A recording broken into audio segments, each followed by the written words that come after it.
não sou mãe, né? Eu acho que você, até é um universo muito louco, né? Porque ao mesmo tempo é um sentimento de culpa, é um sentimento de cansaço, é um sentimento eu não vou dar conta, eu tenho que ficar com tudo isso. E principalmente para você, Cris, né? Que é uma dos gêmeos, como que é essa experiência? Eu fico me perguntando, assim, imaginando, né? Alternar, os dois de uma única vez, né? Na verdade, no início, o recém-nascido, ele é muito molinho, né? Ele não tem ainda uma rigidez, assim, né? Uma estruturazinha. Então, o recém-nascido é aquela coisa assim, você vai pegando a cabecinha, vai caindo, aquele negócio estava muito frágil. Então, eu botava cada um de uma vez. E foi aí que eu quase morri, entendeu? Porque durante a noite, quando começava a chegar o final da mamada de um, o outro já estava acordando. Então, eu não dormia nada. E privação de sono é um negócio que ninguém sobrevive a isso. Entendeu? É super sério, assim, o sono ele é necessário para a gente se manter vivo. Eu fui virando um trapo de gente. Você entrava na minha casa e você falava, coitada dessa mulher, o que aconteceu com ela? Eu tava assim, desfigurada. O sono entra como um alimento, né? O sono é muito importante, porque o sono ele vai consolidando muitas coisas, tem hormônios, né? Sim. A gente sabe, tem a melatonina, que a gente vai liberando durante o sono, então a parte hormonal já fica comprometida. Tudo é muito interligado, né? Exatamente. Tudo é muito interligado. Pois é. Mas assim, a gente estava falando também, acabamos nos perdendo aqui, mas a gente estava falando dos benefícios, né? Você falou dos benefícios para a mãe. Exatamente. Então, essa questão, né, psicologicamente para mim, o aleitamento materno, apesar de ser muito difícil, de eu em muitos momentos ter pensado, eu não dou para isso, quero desmamar e tudo mais, mas eu acho que no frigir dos ovos, assim, quando eu olho para trás, eu falo, gente, amamentar me ajudou muito a eu encontrar o meu lugar naquela nova vida minha, assim, sabe? Eu e os meus bebês. Aquilo, de uma certa forma, me dava um lugar do lado deles, entendeu? Porque acho que isso não aconteceu comigo e deve acontecer com muitas mães, né? Que você não sabe muito bem, né? Eu lembro de eu na maternidade ainda, e os dois ali do lado nos bercinhos, eu olhava e falava assim, gente, esses bebês aí são meus filhos. Alguém me explica o que foi que aconteceu, que tem dois bebês ali, que a vida deles depende de mim.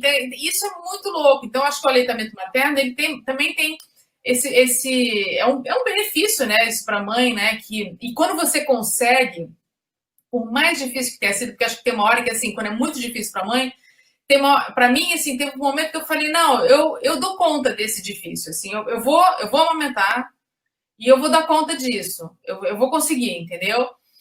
E aí eu continuei e tudo mais. E no final, aquilo me fortaleceu, eu consegui.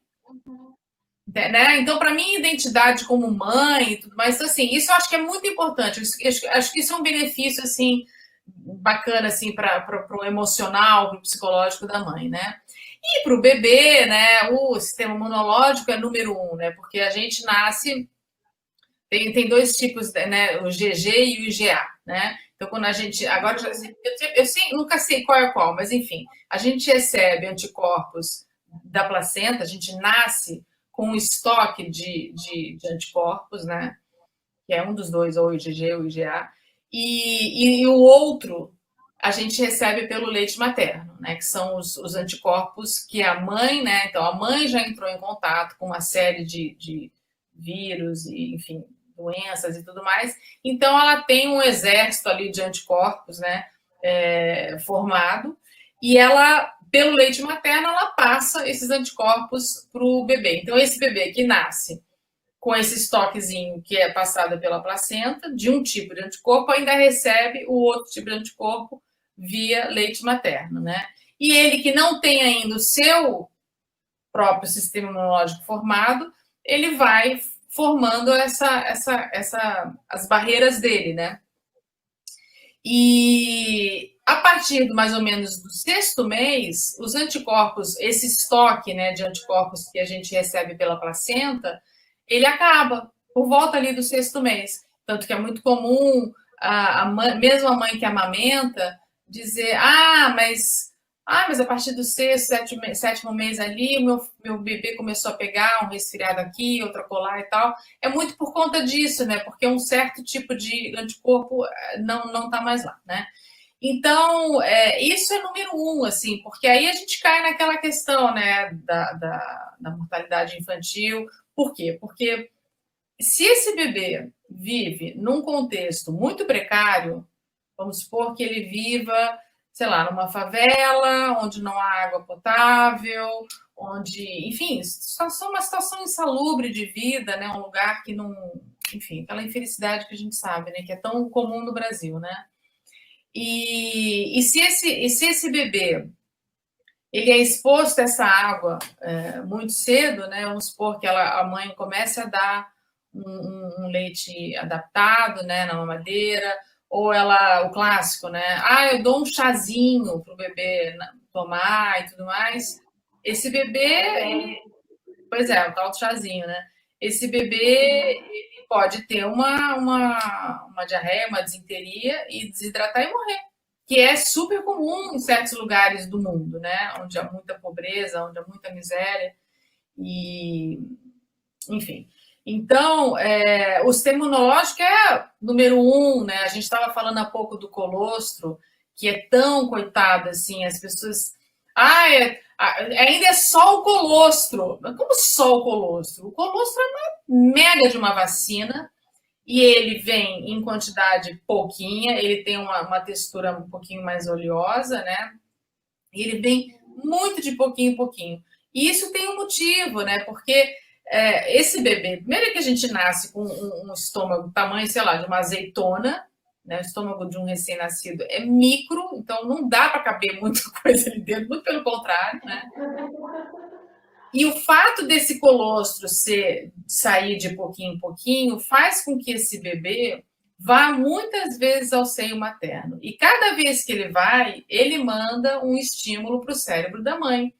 Então, essa insistência com que o bebê volta e estimula as terminações nervosas que estão ali atrás do mamilo, né, do seio materno, o atrito da boca dele ali é um estímulo nervoso que manda para o cérebro essa mensagem e o cérebro fica recebendo essa mensagem. Tem alguém mamando, tem alguém mamando, tem alguém mamando.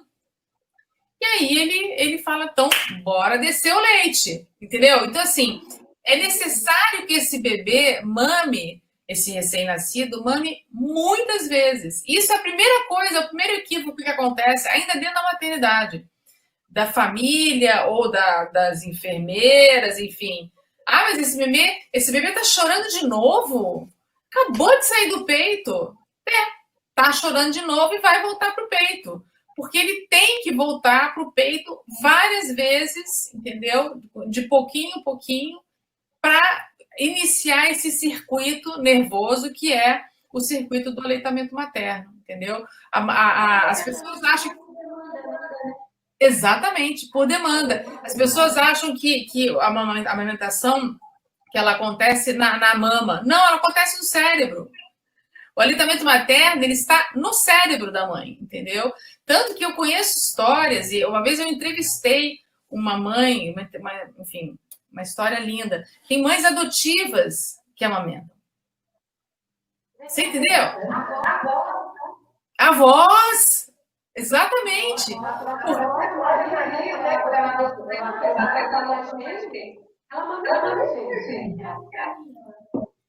Mas é porque isso, é porque o cérebro ele funciona à base de estímulo, entendeu?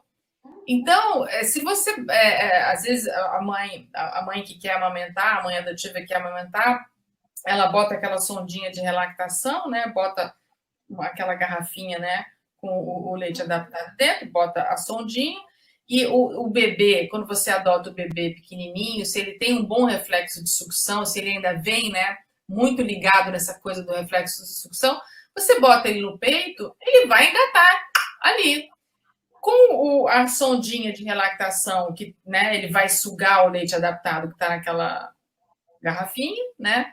E aquele estímulo, ele vai se sentir estimulado porque dali vai sair um alimento, só que ele está estimulando a mama da mãe, né? Aquele mamilo está sendo estimulado e chega uma hora que ela, se ela for persistente, quiser muito, né? Chega uma hora que o leite desce. E eu entrevistei essa mãe, eu apresentava um programa, eu chamava Quebra-Cabeça no GNT, e esse episódio era sobre adoção.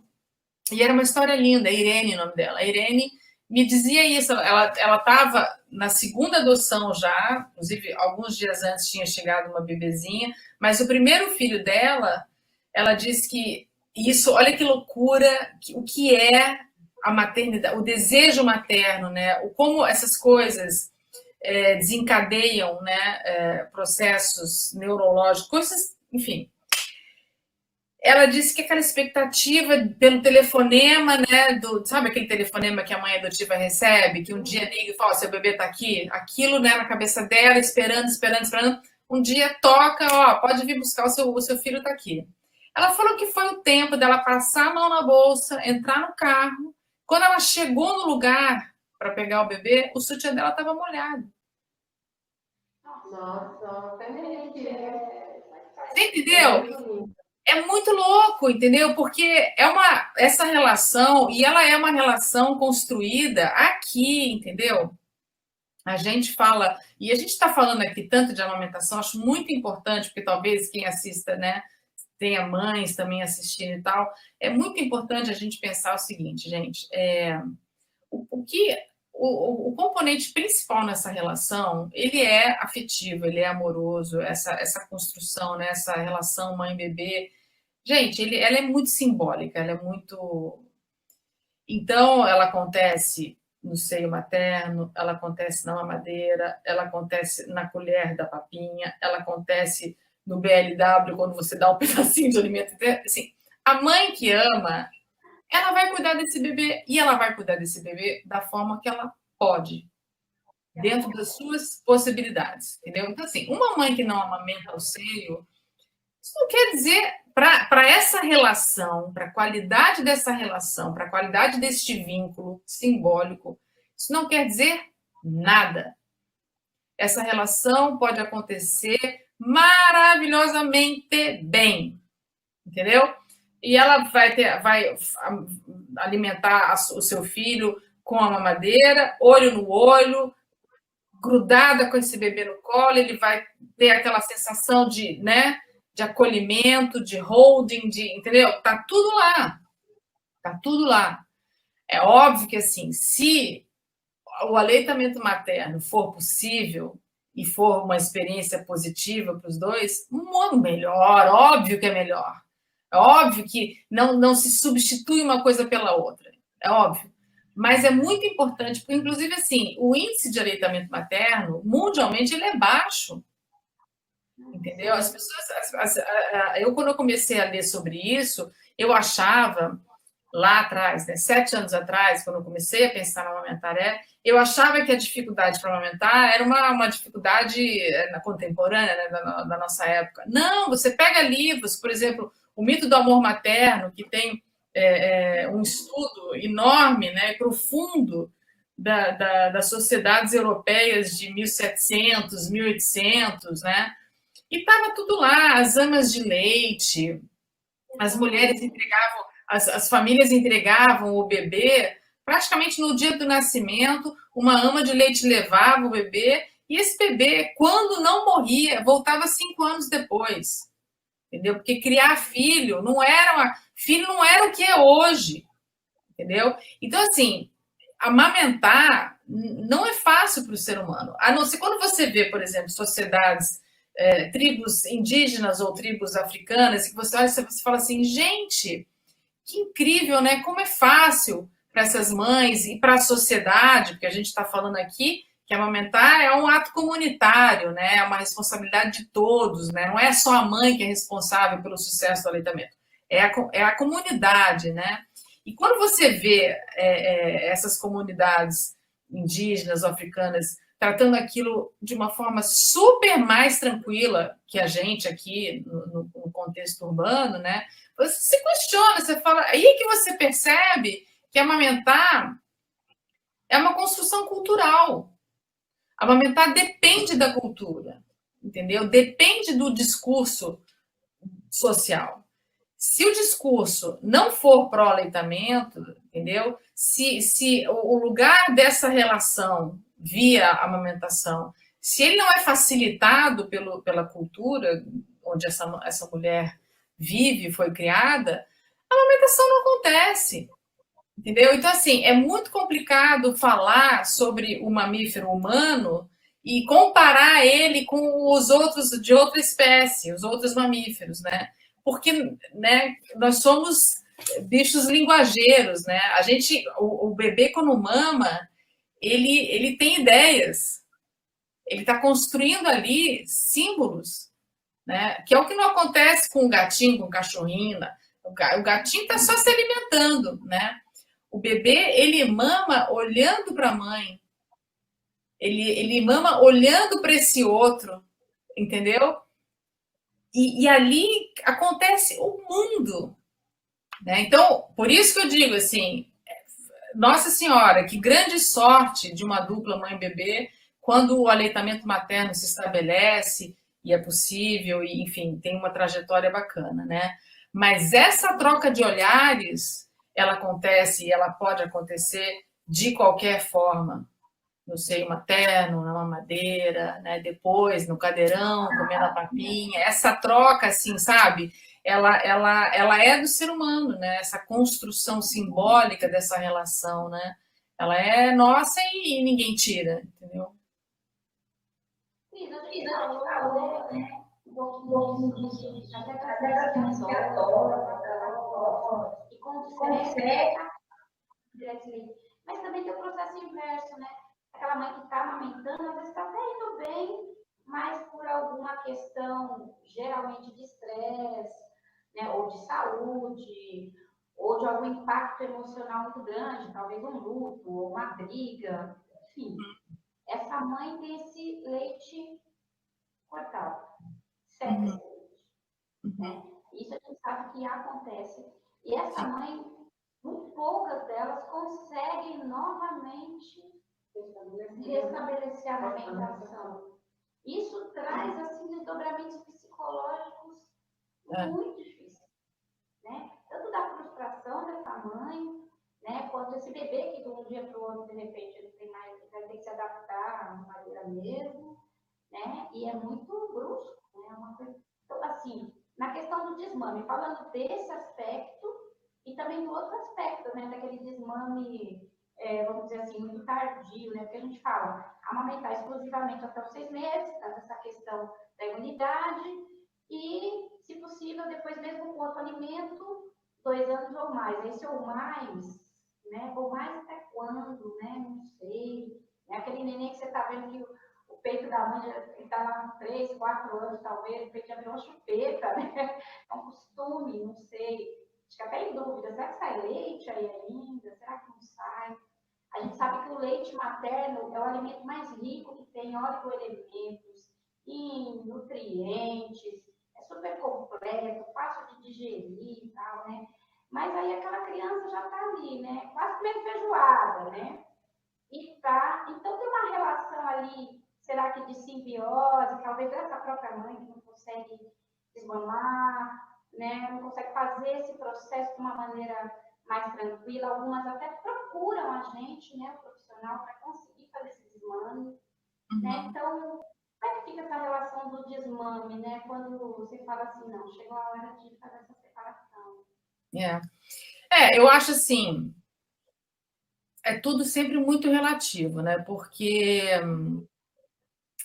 o que acontece? Eu acho que assim, o leite materno é sempre o mesmo, tá? Ele não perde qualidades, e enquanto há estímulo, que a gente estava falando aqui, que é um circuito nervoso, tanto que as amas de leite antigamente, elas amamentavam os filhos, né? As escravas amamentavam todas as crianças, né?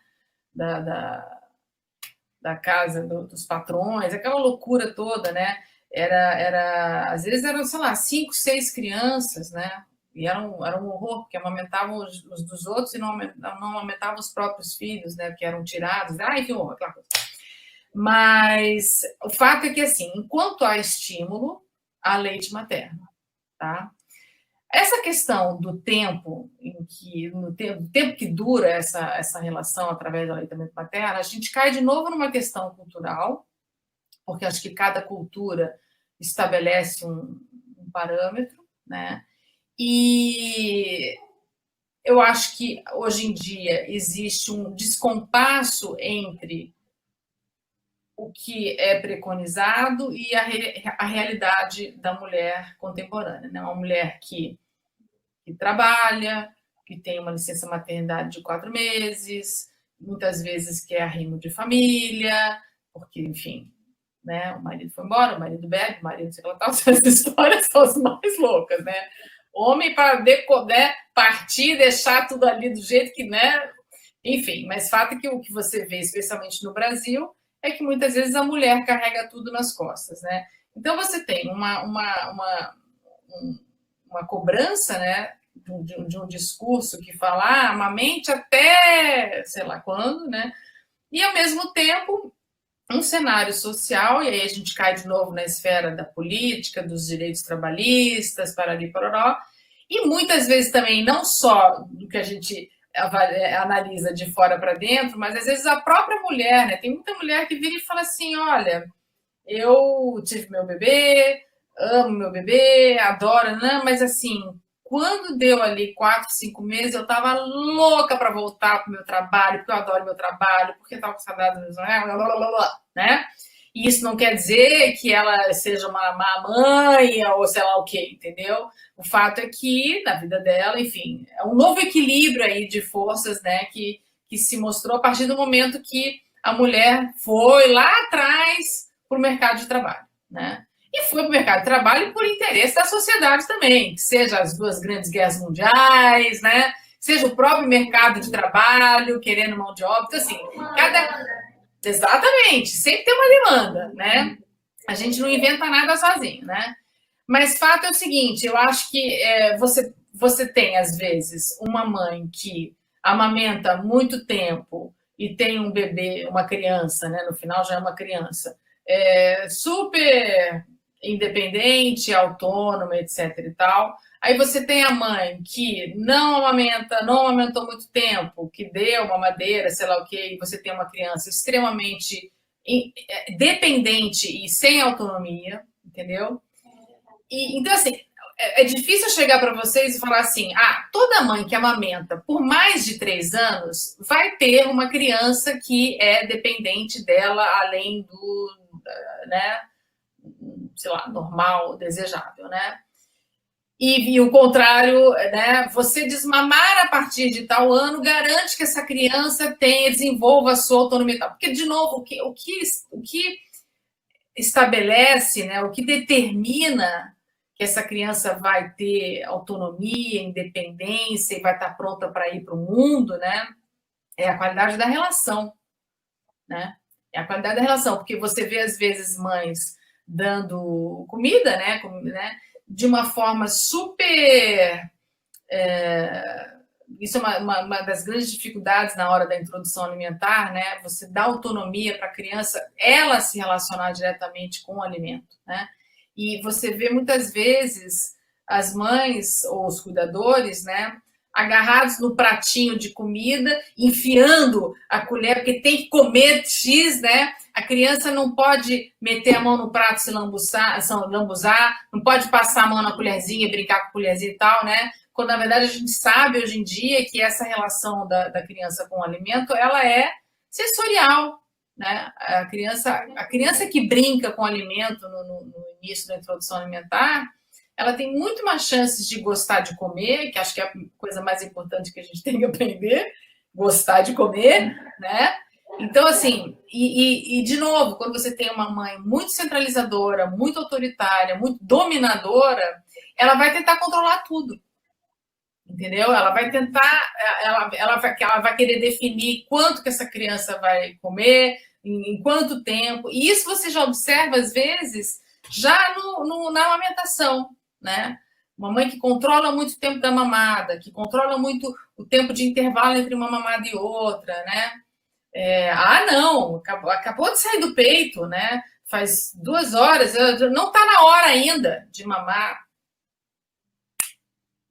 Sei lá, se você está estudando para uma prova na faculdade, são 3 horas da tarde, você almoçou uma, mas deu ali uma fominha.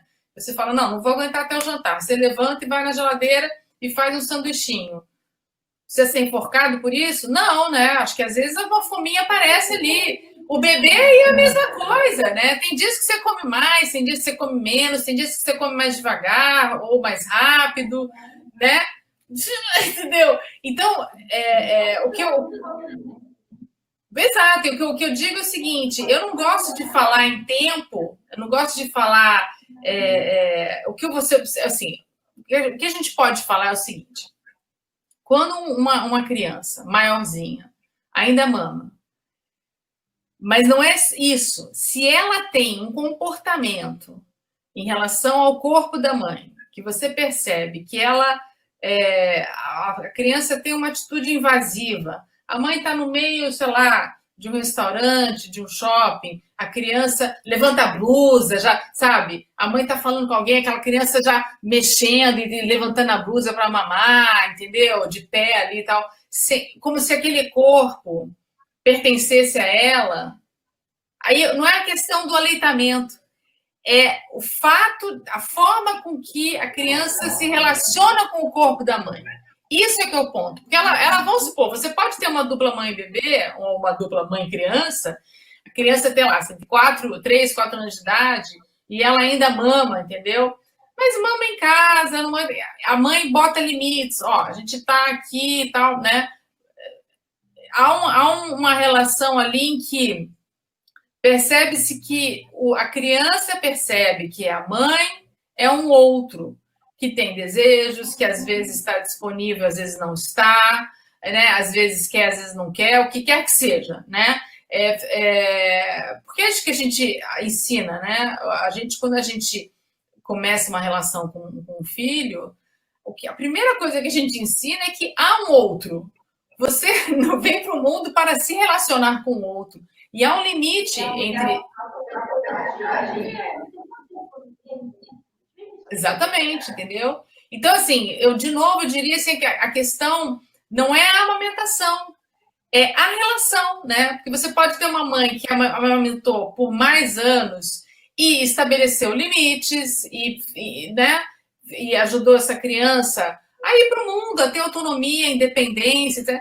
E você tem uma mãe que não amamentou quase nada e que está numa relação simbiótica com aquela criança, a criança já tem 4, 5 anos de idade e não consegue ir no banheiro e se limpar. Né? Chega na escola e não consegue, né, comer sozinha, não consegue olhar para o alimento e se apropriar daquilo, se relacionar diretamente com aquilo, entendeu? Então, eu acho que se acredita muitas coisas à amamentação. Entendeu? E isso você ouve, inclusive, da boca dos pediatras. Seu filho, ele é assim porque você amamentou. Gente, desculpa, mas assim, né? Inclusive, assim, eu acho que se fosse tão simples assim, gente, se a resposta fosse sempre o aleitamento materno, estava fácil, né? Mas não, a relação da mãe com o seu filho, ela vai muito além da amamentação. A amamentação talvez seja onde os primeiros sintomas dessa relação, as primeiras questões surgem, né? Mas elas surgiriam de qualquer forma, né? Elas apareceriam, essas questões sempre aparecem, né? Mas elas se engancham no aleitamento materno, né? Então, quando algo termina muito precocemente, quando algo se prolonga além, né? Porque pode se prolongar, mas não além do processo em si, né? Mas se algo se prolonga além do que você percebe que a dupla ali dá conta, né? Alguém está tendo um prejuízo ali. Aí sim, né? Então, o que você tem que olhar não é a amamentação, você tem que olhar a relação. Né? O que está acontecendo nessa relação que essa criança depende tanto, essa criança ainda se relaciona com esse corpo materno como se como proprietária, como se fosse uma coisa só, né? Enfim. É complicado, né? É muito complicado. Eu acho que as pessoas não veem dessa forma, né? Então, o que você mais ouve, às vezes você vê uma mãe virando e falando assim. Eu pensei isso, eu lembro de eu pensar isso, eu vou. Quando eu começar a introdução alimentar, ou quando eu começar a desmamar e tal, os meus filhos vão dormir melhor, não vão mais acordar 1 milhão de vezes por noite, né? Porque eu achava que tudo tinha a ver com o peito, né? Gente, juro por Deus, assim, meus filhos já comiam, já não mamavam, tomavam ali uma mamadeira antes de dormir, sei lá. E eles, durante muito tempo, aquilo foi um inferno à noite, entendeu? Eles acordavam, já tinham 2, 3 anos de idade, acordando não sei quantas vezes por noite, né? E não tinha nada a ver com a alimentação. Eu fui entendendo, porque eu fui fazer análise, porque, né, fui elaborar as minhas, né? Eu fui entendendo que, na verdade, os meus filhos, eles, até pela situação em si, porque com gêmeos eu sempre tive ajuda, porque eu precisava de ajuda, né? Meu marido saía para trabalhar, viajar, trabalho, sei lá e tal. Eu não tinha condição de ficar com os dois em casa, né? Tipo, um aqui, outro ali. Então eu sempre tinha ajuda. Mas no final, o que ficou é que eles eram super assistidos, over assistidos, um excesso de assistência, né? Sabe? E você, quando você assiste a criança além do necessário, você cria nela demandas, ela começa a ter necessidades inventadas. Entendeu? Quero dizer assim, tipo, ela começa a ter, ela depende da presença do outro de uma forma que talvez isso não tinha nada a ver com a alimentação. Isso era forma, foram coisas que eu fiz naquela relação com os meus filhos, né? E eu fui construindo né, demandas e necessidades neles e tudo mais. Então, eu acho que vai muito além da amamentação. Acho que a relação da mãe com seu filho, ela tem que ser observada numa globalidade, né? E a amamentação, ela é um período ali, ela é uma etapa, né? Mas a construção como um todo, assim, ela tem, nossa, assim, muitos aspectos a se considerar, né? E eu acho que a gente hoje em dia tem muita culpa, né? Eu acho que, falando um pouco, trazendo agora um pouco para a questão do banco de leite, né? Antigamente, eu até via campanhas na televisão sobre o banco de leite. Né? Eu acho que é um assunto aí que as pessoas não têm muita informação em relação a esse tema, né? O banco de leite. Então, assim, eu, pelo menos assim, na época, um pouco tempo atrás, eu ouvia se falar muito, bem pouco também, né, sobre o banco de leite. Hoje, pelo menos, eu nem vejo falar mais. Às vezes as pessoas podem não saber como acessar, é seguro, né? Com esse advento também, né, do HIV, das doenças sexualmente transmissíveis. Talvez as pessoas não tenham essa segurança de falar, vou recorrer a um banco de leite, né? Uhum. E aí a gente queria saber, né, como é que funciona esse acesso, né, para as mulheres que às vezes querem dar um leite materno, mesmo que não seja dela, até por essas questões outras, né, de não dar fórmula, ou às vezes aquela criança não liga também de fórmula, porque fórmula também, gente, a gente fala da amamentação, mas fórmula também às vezes é uma via crucis, viu? E até achar aquela que dá mais ou menos certo, às vezes é complicado. Pois é. Não, o que acontece é o seguinte, eu acho importante falar, o Brasil, ele tem, eu não sei se é a maior ou uma das, acho que é a maior rede de bancos de leite humano do mundo, assim, se não for a maior, é uma das maiores, né? E a gente, se tem uma coisa que a gente pode se orgulhar no Brasil, é porque a gente tem realmente tecnologia de ponta em armazenamento de leite humano. E a gente, inclusive ali no Rio de Janeiro, no Fernandes Figueira, né? Tem um banco de leite. Ali nós somos visitados por todos os países. Todos os países vêm aprender a nossa tecnologia de armazenamento de leite, né? Então, uma das maiores referências para mim é o coordenador dessa rede de banco de leite, que é o Aprígio, né? Acabou de receber um prêmio, enfim, é um projeto muito, muito, muito bacana, né? Mas os bancos de leite humano, eles servem às instituições, né? Então, na verdade, o que acontece? Não é assim, tipo, eu estou em casa e aí, enfim, eu tive algum problema, parei de amamentar e tal, então eu vou no banco de leite com meu filho, eu pego o leite, né, e levo para casa e tal. Não é assim, na verdade, os bancos de leite, eles atendem os hospitais, as maternidades, né? Existem maternidades que têm o seu próprio banco, a sua própria coleta, etc e tal, e acho que isso que vocês falaram é super sério, na verdade, hoje em dia até fala-se mais, né? Você tem campanhas de doação de leite e tal, mas eu também, quando eu estava no Brasil, eu não via isso na televisão. Você vê cartazes dentro das maternidades e tudo mais, mas você não vê assim, tipo, grande assim para o público em geral, né?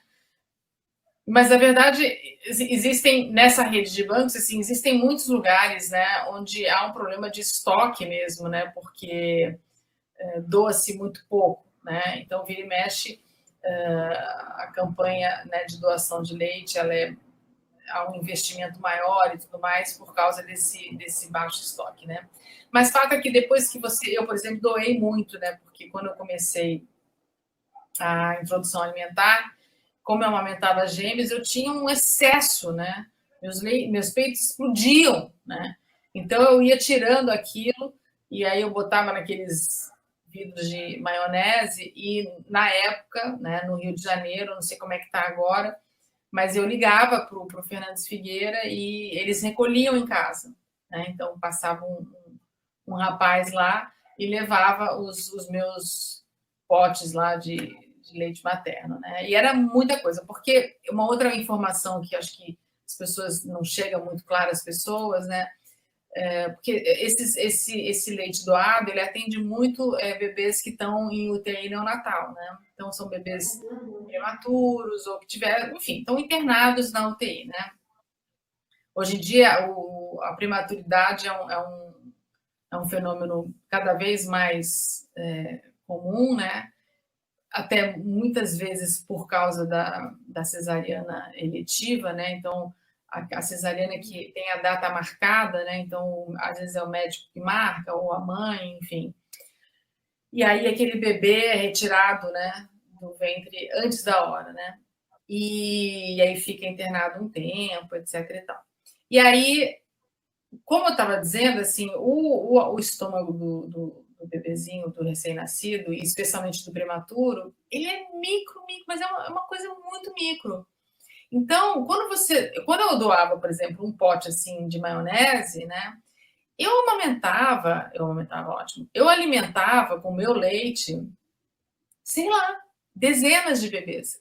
Tipo, não é alimentava, eu ajudava a salvar a vida de muitos prematuros e micro bebezinhos, entendeu? Que estavam ali internados em UTI, né? Então, doar leite é uma questão de salvar vida mesmo, né? A gente não tem muito. E muitas vezes você ouve das mães assim: mas eu não dou, porque quando eu tiro, só sai assim 30 ml. Amor, 30 ml numa UTI neonatal é leite materno para caramba, é muito leite materno. Entendeu? Então, quando eu falo, né, em doação, eu falo: olha, doe o que você puder. Tá valendo, né? Porque nesse cenário aí da prematuridade, é muito pouco leite que é necessário para alimentar um micro bebezinho internado, né? Na UTI neonatal.